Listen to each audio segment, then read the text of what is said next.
Caríssimas, caríssimos e caríssimes, mais um episódio do Roda e Avisa, ao vivo, completamente de improviso, entrando no meio da sua timeline, no meio do seu dia.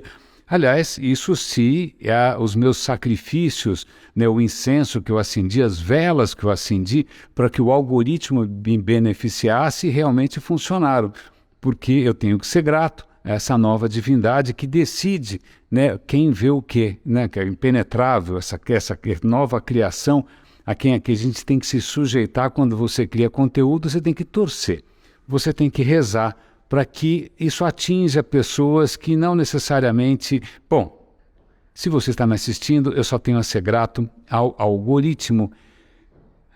A questão é a seguinte: defina algoritmo. A gente tem sido relativamente descuidado com o uso de algumas palavras, né? Inteligência artificial, por exemplo. Não, vamos até voltar um pouco mais digital, né? Eu sou um especialista em digital. Pois bem, o computador que mandou, né, o homem para a Lua na missão Apollo era digital, mas eu acho que não é disso que a pessoa está falando, porque um mainframe de banco também é digital, né? Quando os primeiros computadores lá também... eu acho que o primeiro PC que eu tive, que obviamente não conectava em nada, também era digital. É a mesma coisa que um mainframe, é a mesma coisa que aquele computador. Quando eu comecei a trabalhar em web, que aí para mim parecia uma absoluta revolução, aquilo também é digital, mas não era mais a mesma coisa, né? Quando de repente surgiram as plataformas, vamos pensar o Facebook, né, que você está seguindo milhares de pessoas, todo mundo gerando conteúdo, e aí tem uma divindade, que é o algoritmo, que vai decidir o que você vai ver, né? Não é porque você está seguindo todos os seus amigos que você vai ver tudo que eles publicam. Eles até podem achar que está todo mundo vendo, mas na verdade tem alguém ali fazendo essa triagem, é um algoritmo bastante obscuro, bastante opaco. Isso também foi uma diferença? É o mesmo digital? Talvez sim, talvez não. Agora, eu acho que vale a pena a gente reconhecer que estamos diante de um outro bicho. Por quê? Até agora, acho que no tempo lá da missão Apollo, se o cara ele programa lá o computador para fazer a mesma coisa diante dos mesmos cenários, né? Se de repente o cenário muda, como aconteceu numa das missões Apollo, de repente um dos sensores começou a surtar, o algoritmo não sabe mais o que fazer. Então o algoritmo podia ter um bug, podia ter um erro. Quando você, você no tempo, quando eu comecei a ter um PC, você comprava lá um PC, um Mac, tanto faz, você instalava um software, né? O software vinha ali na caixinha, se instalava, maravilha, mas se de repente alguém lançou uma versão mais nova, você continua usando a versão mais velha, porque você não atualizou, era diferente. Aí a gente vai para a web, né, que a gente, no começo, a gente ali na mão, né, programava de uma maneira bastante cowboy, aquilo que as pessoas iam ver. Aí você publicava e aí todo mundo via a mesma coisa. O conteúdo estava ali fazendo exatamente o que você queria que ele estivesse fazendo. Até mesmo a programação, ali caso tivesse algum tipo de programação, era uma programação bastante previsível, exceto se tivesse um bug, né? Quando a gente, agora, nas plataformas, aí ninguém precisa programar mais nada, você joga ali o seu conteúdo, assim, e aí dentro dessas plataformas tem ali um algoritmo que vai selecionar quem vê o quê.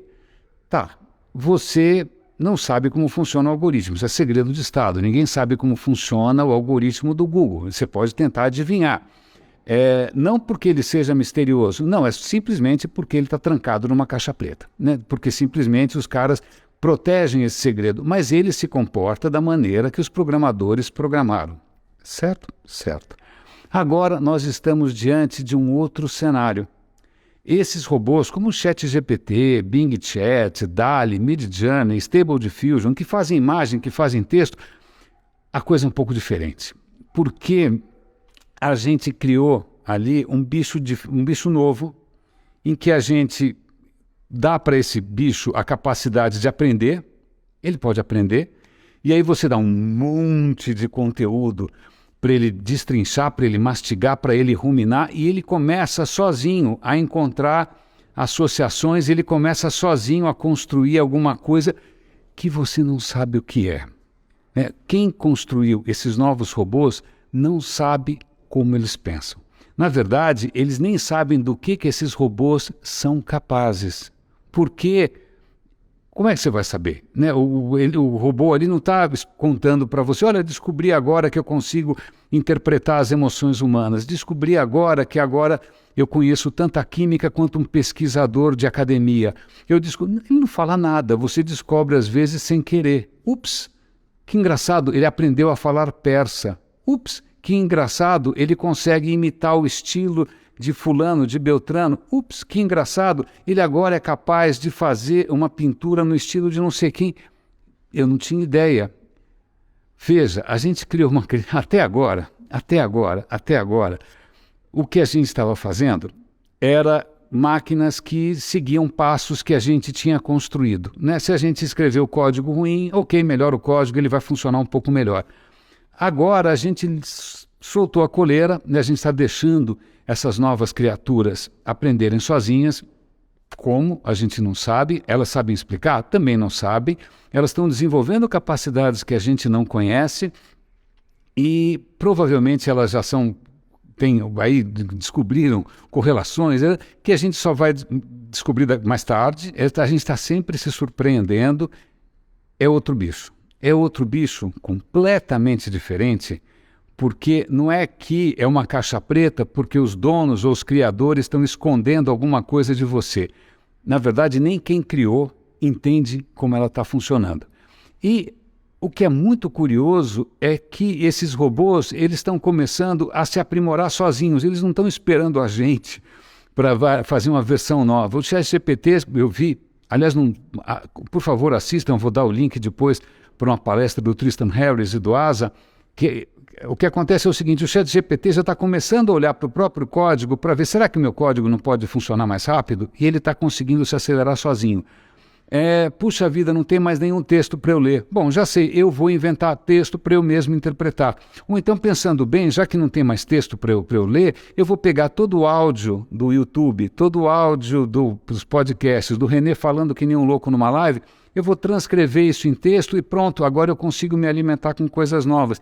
Ele está se aprimorando, ele está se tornando mais poderoso por conta própria.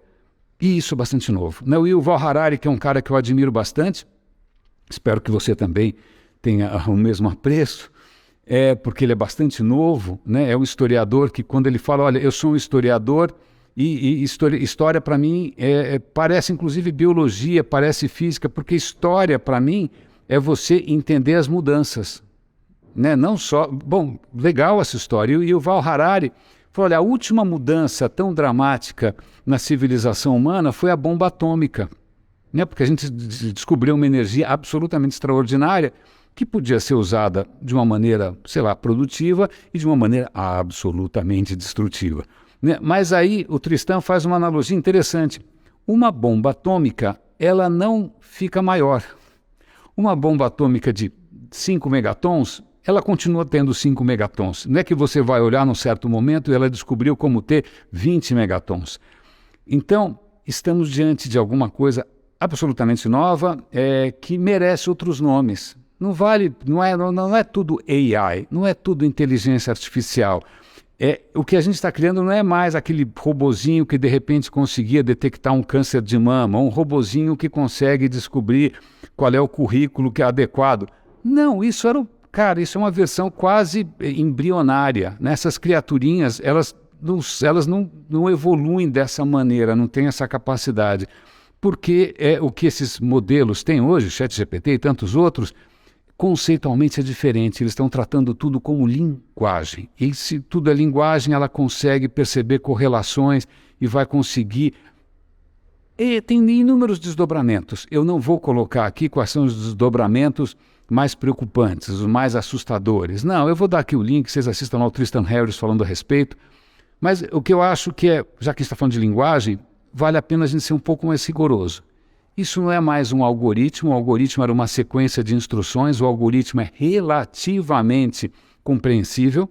Isso não é só mais uma AI que você fez machine learning para ela aprender, sei lá, como é que reconhece dinheiro falso e dinheiro verdadeiro. Não.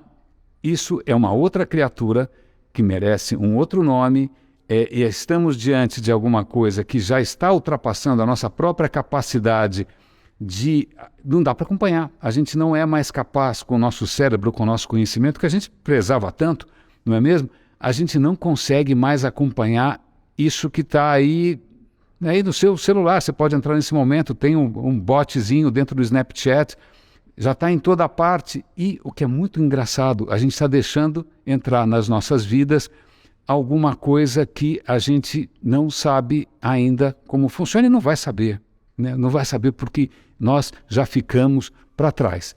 Então, outras palavras, por favor, quem sabe a gente começa até agora a medir o tempo de uma outra maneira. Eu lembro que faz algum tempo já, desde o começo da pandemia, quando eu dou feliz aniversário para alguém, eu sempre digo, olha, feliz 3DC ou 4DC, ou tipo, 3 anos depois do coronavírus, porque eu achava ingenuamente, né, que a pandemia nos ia transformar, ia ser um novo normal, ia ser uma nova sociedade.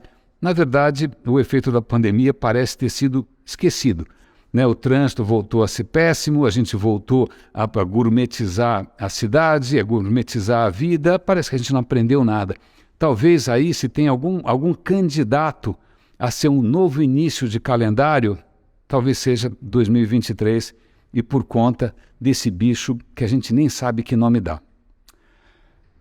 Caríssimas, caríssimos e caríssimos, eu precisava compartilhar isso com vocês. Assistam, por favor, ao vídeo do Tristan Harris e depois a gente conversa. Um grande abraço e até ao próximo episódio do Roda e Avisa.